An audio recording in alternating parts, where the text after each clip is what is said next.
New information has come out that America has profited massively from the Nord Stream pipeline sabotage that it vehemently denied it had any part in doing.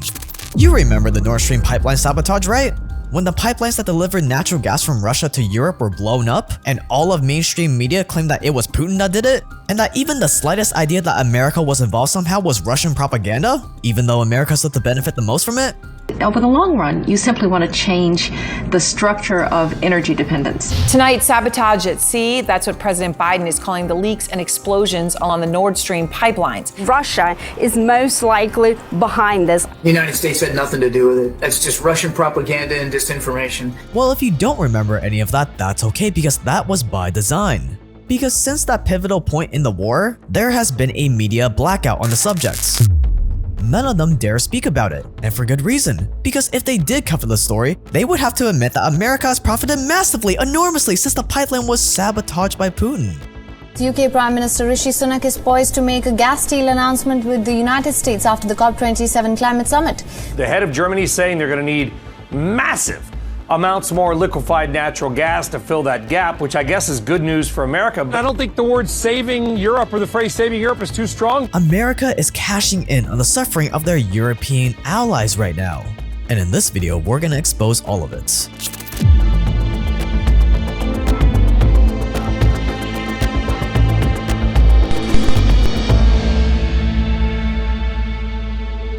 If you happen to run an online store or an e-commerce business, and you're looking to save more time and money with shipping, then you have to check out ShipStation. ShipStation is hands down the best way to ship, because it allows you to automate and streamline your entire shipping process while saving you up to 84% from top carriers like UPS, USPS, and DHL Express. Over 130,000 merchants use ShipStation, and 98% of companies that use ShipStation for a year end up using it for life.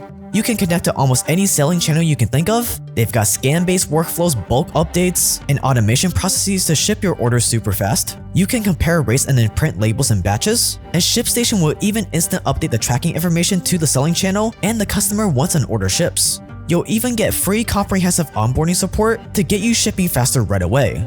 And you can get started by going to shipstation.com/JakeTran for a 60-day free trial. That's 2 months of cheaper, simpler shipping completely for free. Go to shipstation.com/JakeTran with the link below right now. Thanks to ShipStation for sponsoring this video. After the attack, Germany, Sweden, and Denmark all launched independent investigations to find out who was behind it. And after weeks of gathering evidence, Sweden lands on something massive. So massive that Sweden absolutely refused to share any of its findings with anyone for reasons of national security. According to Swedish investigators, quote, the confidentiality level of the results of its investigation was too high to share them with other states, end quotes. The results of this investigation are too confidential to share with anyone? What does that mean? They found out who did it but they refused to share it with anyone? This was an act of war. It's one of the greatest environmental disasters of recent times. We need to know, but the answer is too confidential for us? If they found out it was Russia, would Russia be too confidential to share with the world? Well, no. The world hates Putin right now. Everyone and their mom is looking for a reason to condemn him. If they found evidence that Russia was behind the attack like everyone had claimed, wouldn't they happily announce that to the world? But they didn't, so it most likely could not have been Russia. Maybe Sweden is hiding it because the answer makes them look bad somehow. Or maybe the attack was done by a different nation. A nation so powerful, a nation that has so much influence over Sweden, that Sweden wouldn't dare snitch on them.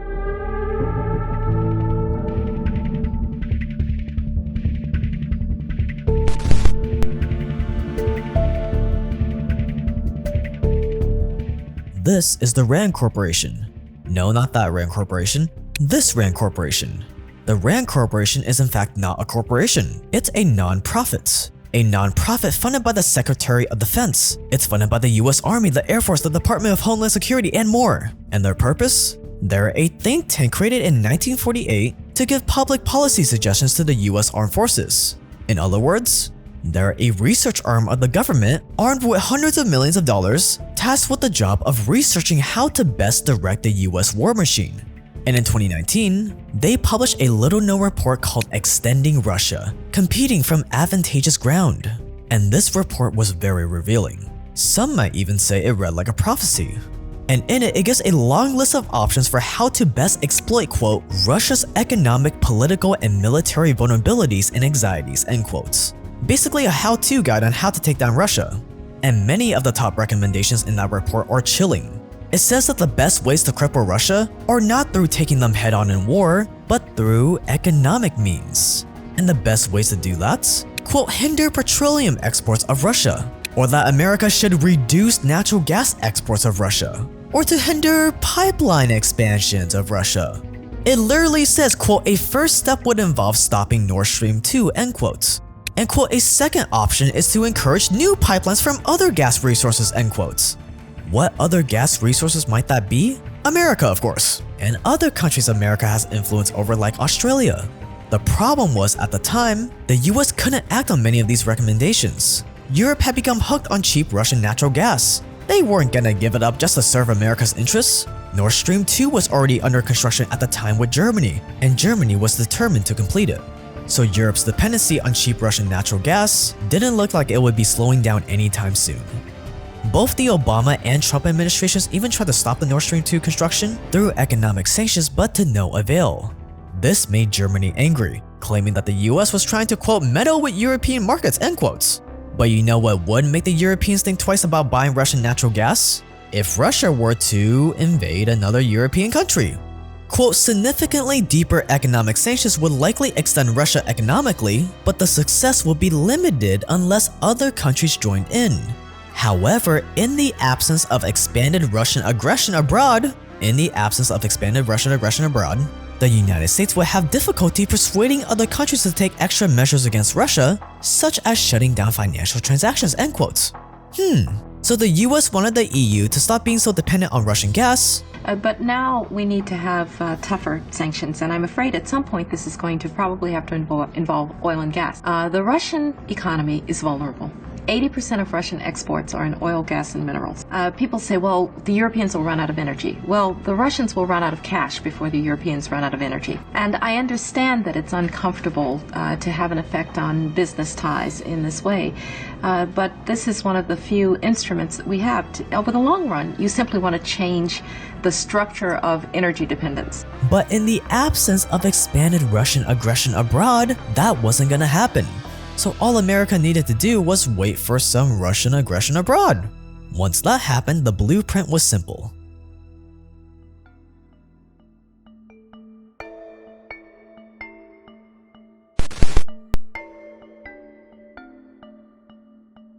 Step 1, according to the Rand report, is after you get some Russian aggression abroad, you want to quote provide lethal support to Ukraine, end quotes.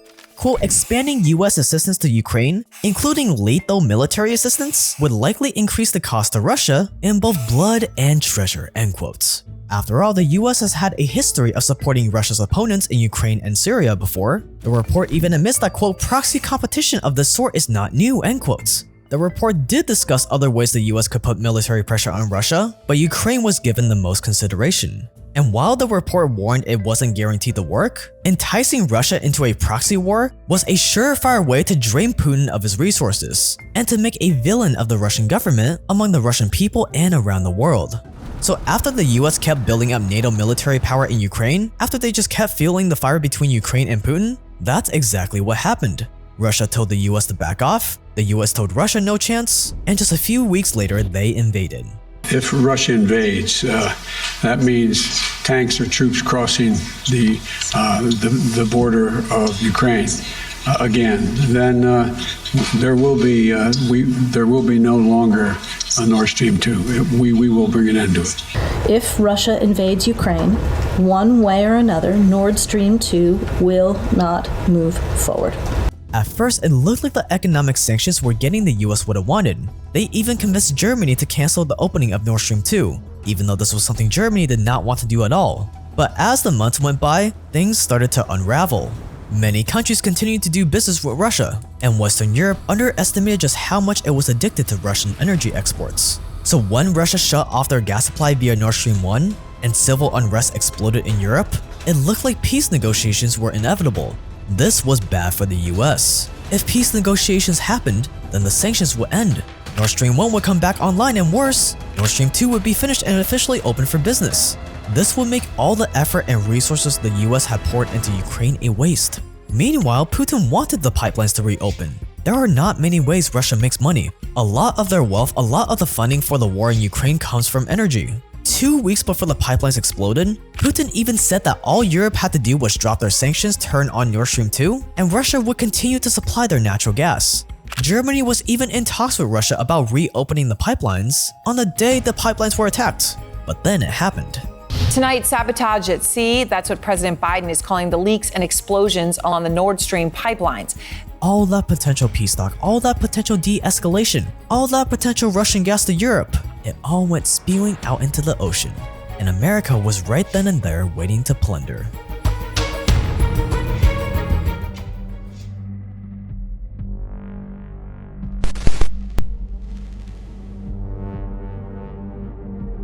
It's a tremendous opportunity to, once and for all, remove the dependence on Russian energy. Since the sabotage, the US has already made deals with the EU and the UK to double America's natural gas exports to these countries. And the mainstream media is applauding the US for this. And again, I don't think the word saving Europe or the phrase saving Europe is too strong, Becky, because without US imported natural gas, Europe would be in a far more dire situation. Ah yes, saving Europe. That's exactly what we're doing. So after all these years of desperately trying to stop Nord Stream and desperately trying to weaken Russia economically to change the structure of energy dependence in Europe, the US has finally gotten what it wanted. And it happened almost exactly to the T compared to what America has blatantly said out loud in the past. With regard to Nord Stream 2, we continue to have very strong and clear conversations with our German allies, and I want to be clear with you today. If Russia invades Ukraine, one way or another, Nord Stream 2 will not move forward. And America is cashing in. America is charging European nations, quote, almost 4 times as high as the same fuel cost in America, end quotes. But I mean, come on, supply and demand. Quote, the fact is, if you look at it soberly, the country that's most profiting from this war is the US. Because they are selling more gas at higher prices, and because they are selling more weapons, end quotes, one senior European official said. Many European officials are now wondering if they were wrong to blame Russia for the Nord Stream attacks. And that, quote, there is no evidence at this point that Russia was behind the sabotage, end quotes, said one European official, echoing the assessment of 23 diplomatic and intelligence officials in 9 countries interviewed in recent weeks, end quotes. And as more and more European people have taken to the streets to protest the economic crisis, members of European leadership are getting antsy, accusing the US of war profiteering through extortion and weapon sales. But like many other classified secrets, we may never get the real answer until 50-75 years from now, when all those in power today are dead and there's no one left to blame. I, for the life of me, don't understand why the EU doesn't want to know who did it. This is a disgrace. What is wrong with us? This is an unbelievable destructive act, and we don't want to know who did it? Is it because we know the answer? Or is it because it's the wrong answer? Contrary to popular belief, America's first choice is almost never war. Just like the situation in Ukraine right now, it's a proxy war. America doesn't like getting their hands dirty themselves. America gives money and weapons to Ukraine so they can do it for America. But before the proxy wars, before the hot wars, America would much rather conquer nations with an even subtler method. A method that enslaves the target nation without them ever even realizing that they're enslaved before it's too late. And that method is financial slavery. Shackling countries in debt, forcing them to open their doors to American factories, American sweatshops, to American companies to extract all their natural resources. This is how America conquered the world. This is how America became the modern-day Roman Empire. Not through messy, expensive, risky hot wars that aren't scalable, but through the most subtle and effective form of imperialism the world has ever known. And the most successful corporations are no different. In order to scale to the size of a Fortune 500 company, you need some kind of slave labor. Whether that be dirt cheap factories in China or child labor for chocolate in Africa. Why do you think all the truly ethically sourced, responsible, sustainable brands are always these tiny companies that have to charge way more than big corporations? Because you physically can't scale without financial slave labor. The most powerful people in the world got to their position of wealth and power because they mastered the secret of financial slavery. See, what most people don't understand is that slavery never went away, it just changed forms and no one noticed.